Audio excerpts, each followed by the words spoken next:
உனக்கு உங்க அம்மாவுக்கு நடந்த கல்யாணம் முறையானது இல்ல. ஏதோ ஒரு சூழ்நிலையுடைய கட்டாயம் சேரக்கூடாத ரெண்டு துருவங்கள் சேர்ந்துருச்சு. தங்கச்சி, நம்ம தாத்தா சாத்தூர் ஜமீன்ல சம்பந்தம் பண்ணிருக்காரு.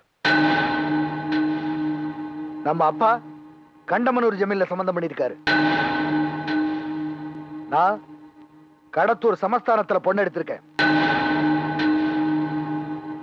அப்படிப்பட்ட பரம்பரையில வந்த நீ தெருவுல கூத்தாடிட்டு இருக்கிற ஒருத்தனை தேர்ந்தெடுத்து இந்த வீட்டுக்கு மருமகனா கொண்டு வந்திருக்க. இந்த ஜமீன்லயும் இந்த சொத்துக்கள்லயும் உனக்கு பாதி பங்கு இருக்கு. அதை அவர் பேருக்கு எழுதி வச்சிடறேன்.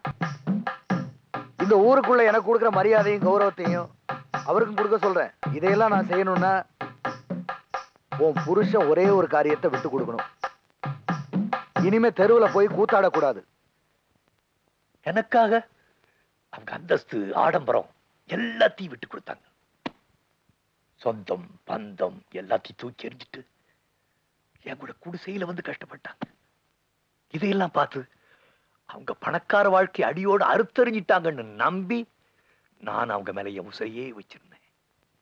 என்ன யோசிக்கிறீங்க? சரின்னு சொல்லுங்க. ஐயா, பழைய கஞ்சியை குடிச்சுக்கிட்டு கிழிஞ்ச சாக்கலை படுத்தாதான் எங்களுக்கு உறக்கமே வரும். இந்த மாதிரி பஞ்சுமத்தையும் பங்களா வாழ்க்கை எங்களுக்கு பழக்கம் இல்லைங்க. ராத்திரி பகலா கஷ்டப்பட்டு ஆடி நாங்க எல்லாத்தையும் சந்தோஷப்படுத்துறோம். ஆனா எங்களை யாரும் மனுஷனாவே மதிக்கிறது இல்லைங்க. எங்க தொழில இருக்கிற பொம்பளைங்க 3 மாசம் கர்ப்பமா இருந்தாலும் சரி, 15 நாள் சேர்ந்தாப்புல ஆட்டம் வருதுன்னா அந்த கர்ப்பத்தை கலைக்கணும். அப்படி செய்யலைன்னா 6 மாசம் பட்டினி கிடக்க வேண்டி வரும். வயசு வந்த பிள்ளைக்கு சடங்கு சுத்த காசு இருக்காது. காலாகாலத்துல அவளை கட்டி கொடுக்க காசு இருக்காது. அப்படியே அவளை கட்டி கொடுத்தாலும் அவளை கட்டிட்டு போற புண்ணியமா அவளை வச்சு வாழ வழி இல்லாம நடுத்தருல விட்டுடும். இவ்வளவு கஷ்டப்பட்டு இந்த தொழிலை நாங்க ஏன் செய்யறோம்? இடியானாலும் சரி, மழையானாலும் சரி, நாங்க வர்ற வரைக்கும் சனங்க காத்துக்கிட்டு இருக்காங்களே அதுக்காக. எங்க பாட்டி ஆட்டத்தை கேட்டு சந்தோஷப்பட்டு கை தட்டுறாங்களே அதுக்காக. அதுல கிடைக்கிற நிம்மதி உங்க பணத்திலேயோ பங்களாவிலேயோ கிடைக்காது. ஆனா அவங்களுக்குன்னு தனியா ஒரு ஆசை இருக்குங்கிறது எனக்கு தெரியாம போச்சு. எனக்குன்னு ஒரு லட்சியம் இருக்குங்கிறது அவங்களுக்கு தெரியாம போச்சு. என்னங்க, கொஞ்சம் யோசனை பண்ணி பாருங்க. எப்படிப்பட்ட பரம்பரையில பிறந்தவனா? என் அந்தஸ்து என்ன, கௌரவம் என்ன, இதெல்லாம் உங்களுக்காக நான் விட்டு கொடுக்கல. எனக்காக கேவலம் இந்த தெருவுல கூத்தாடுறது கொஞ்சம் விட்டு கொடுக்க கூடாதா? அரண்மனை மாதிரி மாளிகையில இருந்தவனா என் சௌரியத்தெல்லாம் விட்டு கொடுத்துட்டு உங்களுக்காக உங்க குடிசையில வந்து கஷ்டப்படல. எனக்காக கேவலம் இந்த தெருவுல கூத்தாடுறது கொஞ்சம் விட்டு கொடுக்க கூடாதா? 1000 குடும்பங்களுக்கு படி அளக்கிற குடும்பம் ஏன் குடும்பம். அப்படிப்பட்டனா என் ஆசையெல்லாம் விட்டுட்டு அரை வயிற்று கஞ்சிக்காக உங்க கூட வந்து கஷ்டப்பட்டேனே, எனக்காக கேவலம் இந்த தெருவுல கூத்தாடுறது கொஞ்சம் விட்டு கொடுக்க கூடாதா? ஆடம்பரம், அந்தஸ்து, அதிகாரம், இன்னும் நீங்க இந்த வட்டத்துக்குள்ளே தான் சுத்திக்கிட்டு இருக்கீங்க. ஒண்ணு சொல்றேன், நல்லா ஞாபகம் வச்சுக்கோங்க. இது ஆடியே அடங்கணும்னு துடிக்கிற காலு யாருக்காக ஆட்டத்தை நிறுத்த. இந்த கலை என் ரத்தத்தோட ஊறி போனது. என்னைக்கு என்னுடைய ரத்தோட்ட நிக்குதோ அன்னைக்குதான் இந்த கலை நிக்கும். ஆண்டவனா நான் மதிக்கிற இந்த கலைக்குத்தான் என் மனசுல முதலிடம். மற்றது எதுவா இருந்தாலும் 2வது இடம் தான். அந்த மாதிரி 2ஆம் தரமான வாழ்க்கை நடத்த நான் தயாரா இல்ல.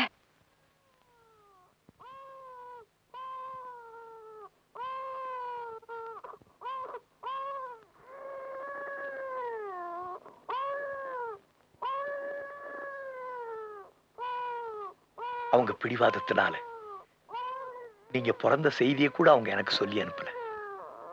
எனக்கு வாழ்க்கையில ஒரே ஆதரவு நீங்க தான் சொல்லி உங்களை தூக்கிட்டு வரதுக்காக நான் இங்க போனேன். இல்ல, அவன் என் புள்ள. 10 மாசம் நான் சுமந்து பெத்த புள்ள. அவன் ஜமீன் வீட்டு புள்ள. தெருவுல போய் கஷ்டப்பட வேண்டிய தலையெழுத்து அவனுக்கு இல்ல. இன்னைக்கு அவன் ஜமீன்தார் வீட்டுக்குள்ள, நாளைக்கு அவன் பெரியவனாகி கல்யாணம் காட்சி நடக்கும் போது இவங்க அப்பன் பேரு என்னன்னு கேட்டா எந்த ஜமீன்தார் பேரை சொல்லுவீங்க? இந்த கூத்தாடியோட மகன் தானே சொல்லுவீங்க. அதுக்கு இன்னையில இருந்தே அவன் கூத்தாடியோட மகனா இருந்துட்டு போகட்டுமே. இல்ல இல்ல, அவனை நம்ப மாட்டேன். அவன் என் புள்ள. என் புள்ள எனக்கு கொடுத்துடுங்க. என் புள்ள எனக்கு கொடுத்துடுங்க. என் புள்ள எனக்கு கொடுத்துடுங்க. என் பிள்ளைய நான் விட மாட்டேன். இப்ப சொல்லுங்க, நான் குற்றவாளியா? உங்க அம்மாவுக்கு நான் துரோகம் பண்ணவனான்னு சொல்லுங்க. பொம்பளை வாழையே உங்க மேல படக்கூடாது நான் எப்படோ கஷ்டப்பட்டு வளர்த்தனே, வந்துடுச்சே. எப்படி வந்துச்சு? நானும் உங்க அம்மா விட்டு பிரியும் போது திறமசாலி தான், ரொம்ப அழகன் தான். நான் நினைச்சிருந்த 1000 பொம்பளை நான் கல்யாணம் பண்ணிட்டு இருந்திருக்கலாம். எவளையாவது ஒருத்தைய பிடிச்சு அவ கையில உங்களை ஒப்படைச்சிட்டு நானும் சந்தோஷமா இருந்திருக்கலாம். செஞ்சனா ஐயா. உங்க அம்மா தொட்ட இந்த கையால வேற யாரையும் தொடக்கூடாதுங்கிறதுக்காக என்னுடைய ஆசையெல்லாம் போட்டு பொசுக்கிட்டு இன்னை வரைக்கும் பட்ட மரமா நிக்கிறனே. ஏய்யா, இந்த கலை மேல எனக்கு இருக்கிற பக்தி நீங்க கேட்கலாம். எங்க அம்மாவுக்கு ஒரு நல்ல புருஷனா இருந்தீங்களா, எனக்கு ஒரு நல்ல அப்பனா இருந்தீங்களான்னு? இல்ல, சத்தியமா இல்ல. ஆனா நான் ஒரு நல்ல கலைஞனா இருந்தேன் மார்தட்டி என்னால சொல்ல முடியும். அந்த பேரோடயே நான் சாகணும். அதான் என் இலட்சியம். அதான் இலட்சியம். அப்படிதான் சொல்ல முடியும்.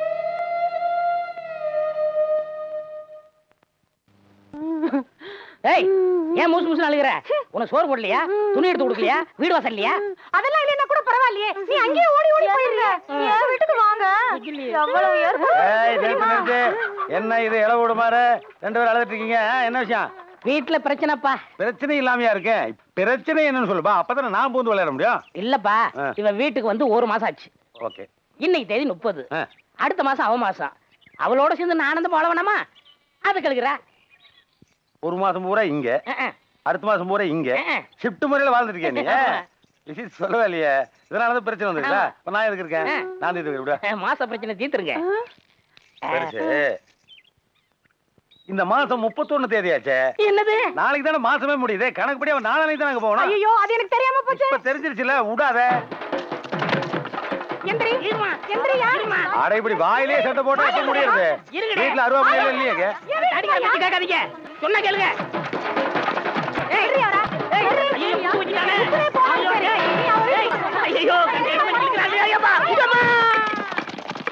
ராசாத்திகளா, மூங்கில வச்சு கட்டுறதுன்னு முடிவாகி போச்சு.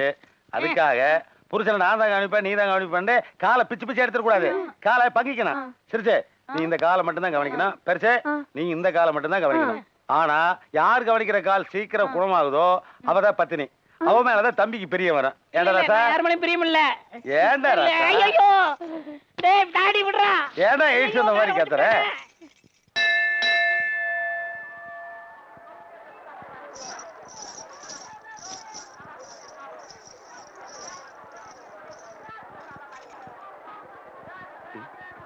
இவன் இங்க வந்திருக்கா?